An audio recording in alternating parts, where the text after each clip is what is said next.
welcome back. We are just left with the last topic of this chapter, that is effects of drugs and alcohol abuse. That is, once a person, adult person who has got the habit of drug or the alcohol, who has been addicted to it, who has been dependent on it, now will develop some or the other effects. Fine.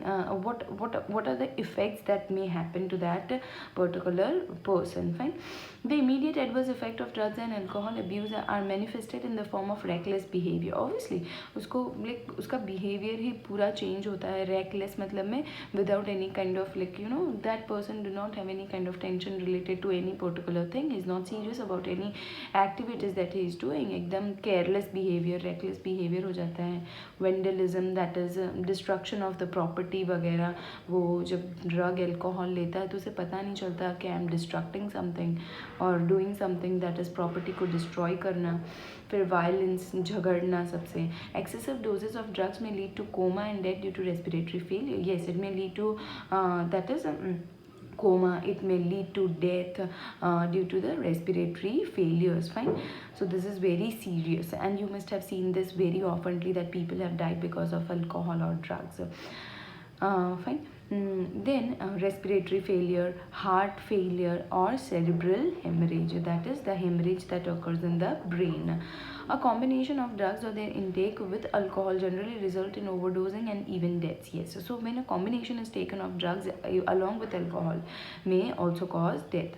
The most common warning signs of drugs and alcohol abuse among youth includes drop in academics performance. जैसे कि छोटे छोटे जो adult बच्चे होते हैं, like समझ लो जो teenage वाले जो बच्चे होते हैं, तो when they start taking up the drugs, what has been seen, उसके symptoms क्या होते हैं, कैसे पता चलता है कि भाई इस बच्चे को कोई प्रॉब्लम है. तो जैसे कि include drop in the academic performance. उसका एकेडमिक परफॉर्मेंस धीरे धीरे स्लो होता जाता है. Unexplained absence from the school colleges में जो होते हैं उनकी एब्सेंटिज्म बढ़ जाती है.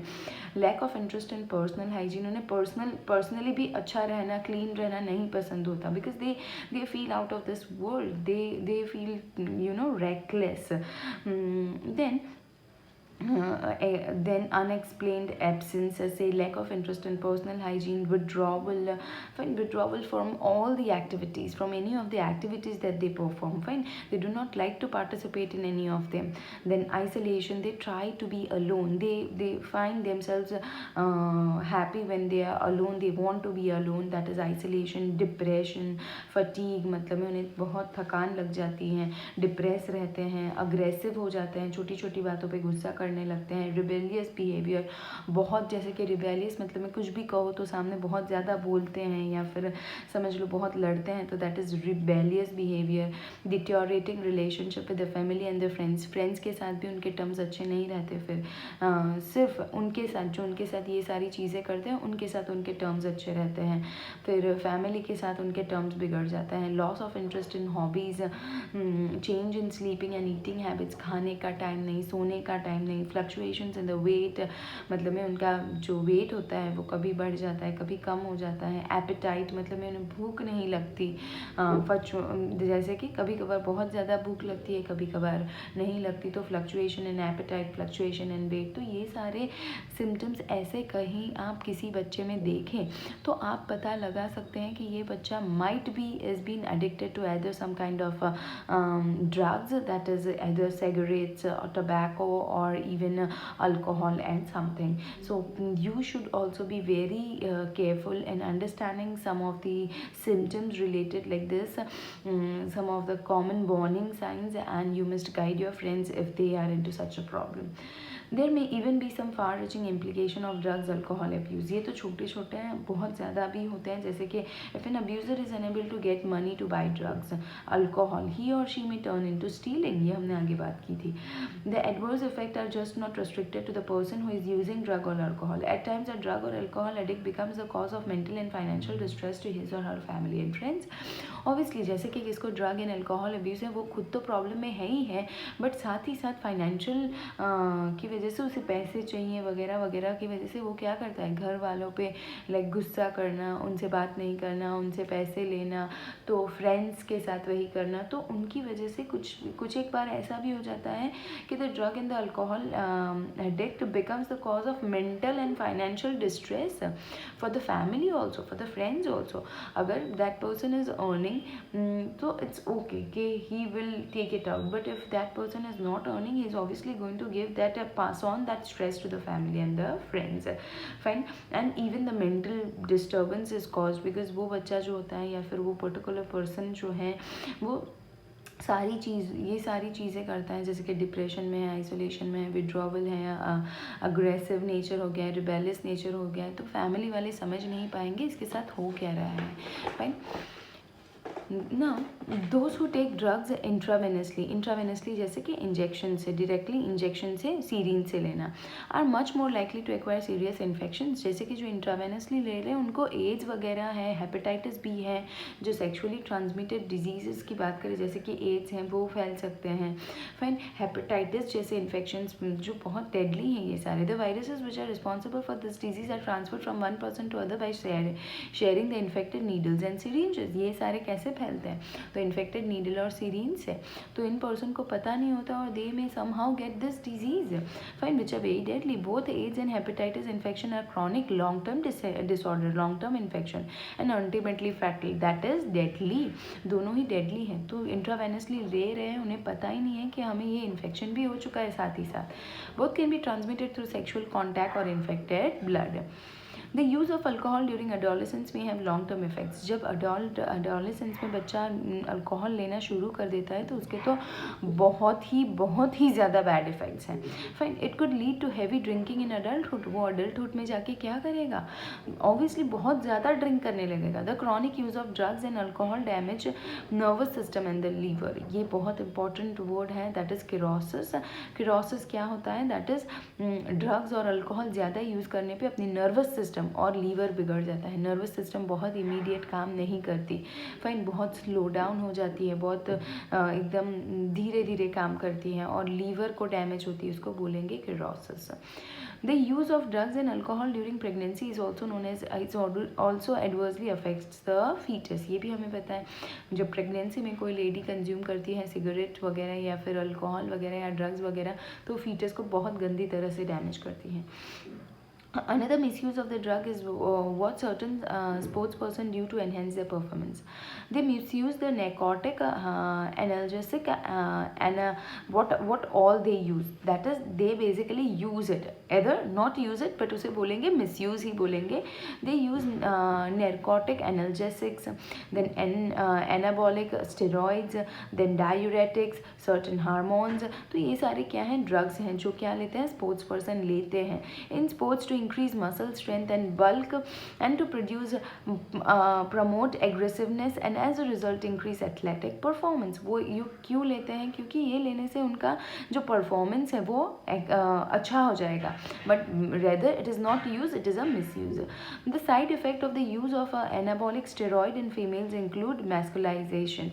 जैसे कि फीमेल्स जब ये स्टेरॉइड यूज़ करती हैं, एनाबॉलिक स्टेरॉइड जो अपनी एनाबॉलिक प्रोसेसेस को इंक्रीज़ कर देती है। एनाबॉलिक प्रोसेसेस मतलब में जो प्रोसेस हमारी बॉडी में कुछ बनाने का काम करती हैं, तो उसको बोलेंगे एनाबॉलिक प्रोसेस। ब्रेक डाउन होती है वो कैटाबॉलिक बोलते हैं। तो वैसे ही जो एनाबॉलिक स्टेरॉइड्स होते हैं वो क्या करते हैं, मसल बिल्डअप करने में काम करते हैं। किन में, तो फीमेल में भी। तो फीमेल की बॉडी जो होती है वो मैस्कुलाइन लगने लगती है, कैसी, ऐसे मेल जैसी लगने लगती है। फिर इंक्रीज्ड एग्रेसिवनेस, उनमें एग्रेसिवनेस आता है, मूड स्विंग्स दिखाई देते हैं, डिप्रेशन दिखाई देता है, अब नॉर्मल मेंस्ट्रुअल साइकिल हो जाती है, उनका जो पीरियोडिक साइकिल होती है वो, excessive hair growth on the face and body, enlargement of the clitoris which is an sexual part of the female, then deepening of the voice, उनका voice भी मेल जैसा हो जाता है। तो ये सारे क्या हैं, तो ये सारे भले उसके मसल बिल्डअप हो गए पर उसके साथ साथ उनमें बहुत सारे साइड इफेक्ट दिखेंगे। In males it includes acne, that is pimples जो होते हैं वो होने लगते हैं, increased aggressiveness, mood swings, depression, reduction in the size of the testicles, मतलब उनकी जो टेस्टिकल्स टेस्टीज होती है उनकी साइज़ रिड्यूस हो जाती है, डिक्रीज। यस, इसकी वजह से जब भी स्टेरॉइड्स लिए जाते हैं, ये जो बॉडी बिल्डर वगैरह भी होते हैं, तो ये जो एक्सटर्नल स्टेरॉइड्स लेते हैं वो लेना सही नहीं होता, क्योंकि वो उनके रिप्रोडक्टिव सिस्टम को भी अफेक्ट करता है। Fine, decrease sperm production, potential for kidney and liver dysfunctioning, kidney और लीवर का प्रॉब्लम हो सकता है। Breast enlargement, premature baldness, मतलब में हेयर चले जाएंगे। Enlargement of the prostate gland, जो एक प्रोस्टेटिव रिप्रोडक्टिव ग्लैंड होता है, प्रोस्टेट ग्लैंड जो मेल के बॉडी में दिखाई देता है। फाइन, तो वो जो प्रोस्टेट ग्लैंड है वो क्या सीक्रेट करता है, ऐसे मटीरियल सीक्रेट करता है जिनकी वजह से स्पर्म आगे फ्लोट हो सके, तो उनका एनलार्जमेंट हो जाता है। दिस अफेक्ट्स में be permanent with prolong use, जब बारी बारी लिए जाते हैं तो ये सारे इफेक्ट परमानेंट दिखाई देने लगते हैं। इन द एडोलेसेंट मेल और female severe facial and body pimples, acne and premature closure of the growth centres of the long bones may result in stunt growth. That is कि pre yes adolescence में जब mail और female इसको consume करते हैं, fine, तो उन्हें बहुत सारे उस एज में पिंपल्स दिखाई देते हैं। फिर उनके जो ग्रोथ सेंटरिंग बोन्स हैं उनमें ग्रोथ होने की जगह पे ग्रोथ रुक जाएगी अगर वो एडोलेसेंट फेज में ये सारी चीज़ें कंज्यूम कर रहे हैं। फाइन, स्टंटेड ग्रोथ, रुक जाएगी उनकी जो ग्रोथ होती है वो। फाइन, सो बेसिकली बहुत सारे इल इफेक्ट्स हैं जो आप देख सकते हैं। फाइन, हमने ये क्या बात की, ये सारी स्पोर्ट्स पर्सन की बात की, हमने ये बात की कि उसके लॉन्ग टर्म इफेक्ट्स ड्रग और अल्कोहल के क्या हो सकते हैं, जैसे कि ये अल्कोहल की हमने बात की। Fine, this was about alcohol that we studied about. Then ये this was about intravenous drugs that we talked about. Fine, and this was about the sports person when taking the external like drugs, fine, in different forms. Now prevention and control, how could we prevent and control this? The age old adage of prevention is better than cure, ये तो हमें पता है, हमने आगे भी पढ़ा है, prevention is better than cure. आपको लत लग जाए इससे अच्छा तो पहली बार ही ट्राई मत करो, आपकी फ्रेंड कितना भी आपको कहें एक बार ट्राई करो, नहीं करना है। फाइन, बिकॉज उसकी जो आदत है वो फिर नहीं छूटेगी and you will be in a great great great and a great problem. Fine, once it looks very better, it looks very cool, you will feel very good, but once you are addicted then you are not safe.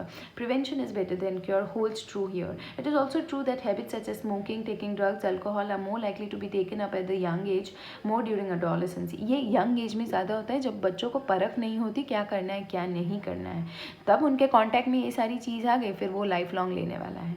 Hence it is best to identify the situation that may push an adolescent towards the use of drug and alcohol and take to remedial measures well in time. मतलब में ये ध्यान रखना parents की type से भी ज़रूरी है कि वे ध्यान रखें कि ऐसे सिचुएशन में हमारा बच्चा ना आ जाए जब उसको ड्रग और अल्कोहल की लेने की ज़रूरत पड़ जाए। Fine, in this regards the parents and the teachers have a special responsibility. Obviously, parenting that combines with high level of nurturations and consistent discipline has been associated with a lowered risk of substances, alcohol, drugs and tobacco abuse. मतलब में ऐसी parenting होती है जहाँ like high level, क्या बोलते हैं हम, हाई लेवल ऑफ अंडरस्टैंडिंग होती है, हाई लेवल ऑफ डिसिप्लिन होता है। जब पेरेंट्स अपने बच्चों को ये हाई लेवल ऑफ डिसिप्लिन देते हैं, गुड नर्चरेशन देते हैं, अच्छी परवरिश होती है, तब ये सारी चीज़ें बच्चे नहीं करते। तो basically when some person is using all this indicates that they are not bonded to their family, they do not take care, they are not so much attached to their family and not thinking about the family as they are not attached to their family. Fine, and taking all this, so basically it, जो बच्चे नहीं करते हैं, जो इनको नहीं छूते हैं या फिर रेजिस्ट करते हैं, तो it shows the high level of nurturing that their parents have given to them. Fine, some of the measures mentioned here about particularly useful for prevention and control. तो सबसे पहले है avoid undue prior pressure. Prior pressure मतलब है friend का कोई pressure ना रखें, आपके फ्रेंड्स को करना है तो करने दीजिए, बट बेशक आप उसको टच मत कीजिए। Fine, a child should not be pushed unduly to perform beyond his or her thresh hold limits. मतलब में एक बच्चे को भी पुश नहीं करना चाहिए, हमें इतने परसेंटेज चाहिए, हमें इतने मार्क्स चाहिए, वरना ये बच्चा ये भी कर सकता है। सो बेसिकली ये सारी चीज़ें पीयर्स, फ्रेंड्स जो आपको पुश करते हैं वो भी आपको पुश होने की ज़रूरत नहीं है, या फिर पेरेंट्स आपको कुछ फोर्स करते हैं तो आपको अपनी पर्टिकुलर एक थ्रेशहोल्ड लिमिट होती है, कैपेसिटी हो सकती है, तब तक आप कर सकते हैं, फिर उसके आगे कोई नहीं कर सकता। फाइन। ऐसा हो भी रहा है, कोई आपको प्रेशर कर भी रहा है to perform well in sports, studies वगैरह वगैरह, फिर भी आपको इन सारी चीज़ों में नहीं पढ़ना है। Fine. Then next is education and counselling. ये तो आपको पता ही है, जितना एजुकेशन होगा, जितना बच्चों का काउंसलिंग होगा, तो they will not fall into all of this. Educating and counseling him or her to fight problems and stresses and to accept disappointments and failures as a part of life. बच्चे को ये सीखना ज़रूरी है, failures life में आते रहेंगे, आप फेल होंगे तभी आप आगे जा पाओगे, ऐसा समझ के आप काम करोगे तो आप इन सारी चीज़ों में नहीं पड़ने वाले। कुछ बच्चे क्या होते हैं, कोई भी प्रॉब्लम की वजह से इनमें पड़ जाते हैं, ड्रग एल्कोहल में, पर problems are a part and parcel of life. Fine. So it would be worthwhile to channelise the child's energy to pursue sports, reading, music, yoga, extra curricular activities। जब भी आपको लगे, या आपके parents को आप बता सकते हैं ये सारी चीज़ें, या फिर आपको लगे कि मुझे ऐसा सब प्रॉब्लम है कि भाई आई एम नॉट एबल, मैं एजुकेशन में अच्छा नहीं कर पा रहा, मुझे ये प्रॉब्लम है वगैरह वगैरह, तो आप इन सारी चीज़ों पे डाइवर्ट हो सकते हैं। Seeking help from parents and peers. Yes, जब भी बच्चा इसमें पड़ जाए, कुछ प्रॉब्लम हो जाए आपको कि, तो आप अपने फ्रेंड से, अपने पेरेंट्स से क्या कर सकते हैं, इसको लाइक इस चीज़ से दूर होने की ट्राई करें। अगर आप you are into this one, fine, and you are suffering from some kind of anxiety, some kind of guiltiness related to any of the activities that you have performed, you should not fall into drug alcohol abuse. Rather you talk to your family, rather you talk to your friends, fine, and get a solution. Looking for danger signs. तो parents को समझना है कि आपका बच्चा इसमें घिर गया है, तो पेरेंट्स के लिए ये बेसिकली बहुत इंपॉर्टेंट है, टीचर्स के लिए, कि आप अपने क्या करें कि you look for and identify the danger science जो बच्चा दिखा रहा है। जैसे कि आगे हमने कॉशंस के डेंजर साइंस की बात की। Friends, if they have someone using drugs and alcohol should not hesitate to bring this to the notice of the parents and the teachers. आपको पता है आपका फ्रेंड ये सारी चीज़ें कर रहा है, please make sure that you ensure this to take it to the particular teacher और a particular parent. You will be saving a life, fine, and this is for, like, you know, you will be saving a life for sure, fine. Now the next one is that is seeking professional and medical help. जब बहुत ही ज़्यादा आगे कोई बच्चा चला जाए या फिर कोई पर्सन चला जाए, तो you have to go for professional and medical help, but you have to withdraw it. A lot of help is available in the form of highly qualified psychologist, psychiatrist, and de-addiction and rehabilitation programs. Rehabilitation programs होते हैं जिनमें क्या किया जाता है, उनको वो asylum वगैरह में रखा जाता है, और अगर वो बहुत ज़्यादा एडिक्टेड है तो उनको ऐसी ऐसी चीज़ों पे डाइवर्ट करते हैं और ऐसे मेडिसिन वगैरह देते हैं जिनसे वे इनको छोड़ सकते हैं। थोड़ा ये बहुत क्रिटिकल होगा, अगर वो बहुत अंदर घुस गया है, बहुत ज़्यादा उसको कंज्यूम कर रहा है, तो उसके लिए ये क्रिटिकल होने वाला है।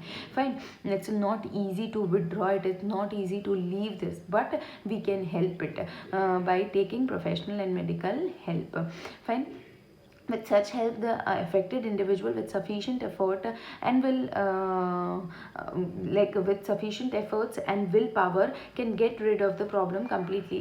Sufficient efforts तो professionals लगाएंगे ही, but साथ ही साथ उस particular person को भी अपना will power दिखाना पड़ेगा, तभी वो इस चीज़ से बाहर निकल सकता है। तो आप समझ लो ये चीज़ कितनी डेंजरस है कि आपको भी अपना will power बहुत मजबूत करना है। कितनी एडिक्टिव है ये चीज़ कि आप फिर वो will power नहीं रखेंगे तो आप वापस असाइलम में जाके भी, या फिर साइकेट्रिस्ट से ट्रीटमेंट लेने के बाद, या फिर साइकोलॉजिस्ट के पास ट्रीटमेंट लेने के बाद भी, बावजूद भी अगर आपका विल पावर अच्छा नहीं है तो आप उसको वापस कंज्यूम करना शुरू कर देंगे। तो बेसिकली इसमें स्टेप दिखाए गए हैं कि सबसे पहले तो आप अवॉइड ही करो, कोई आपको प्रेशर करे कि भाई एक बार ट्राई कर, नहीं करना है। फिर किसी को लाइक गिल्ट हो रहा है, कुछ प्रॉब्लम हो रही है और उसको मन हो ऐसे करने का, तो उसके लिए एजुकेशन काउंसलिंग है। अब जब किसको ज़्यादा गिल्ट, एंग्जाइटी वगैरह फील हो रही है और उसको ऐसे लग रहा है कि भाई नहीं मुझे तो ये सारी चीज़ें करनी है, तो पेरेंट्स से बात कीजिए, पीयर से बात कीजिए। फिर अगर कोई इसमें पड़ गया है तो पेरेंट्स और टीचर का रोल है कि भाई आपको ध्यान रखना है कि ऐसे कोई बच्चे तो नहीं है looking for danger science. Friends के लिए भी हैं, ये फ्रेंड्स भी ध्यान रखें कि अपने फ्रेंड्स के डेंजर साइंस वगैरह तो वो नहीं शो कर रहे हैं, either he is consuming this alcohol, drugs वगैरह वगैरह, सिगरेट वगैरह। फाइन। और लास्ट है, अगर वो बहुत ही ज़्यादा उसके अंदर चला गया है तो seeking professional and medical help. So basically we are done with this chapter, and now what is your assignment is you need to complete the exercise questions. Fine, you need to complete your exercise questions, the ones who do not have this section. Fine, that is from 8.5. The ones who do not have from 8.5, you do not have to write the question number 14, 15, 16 and 17. Rather, all of you have to complete this question answers and show it to me. Thank you.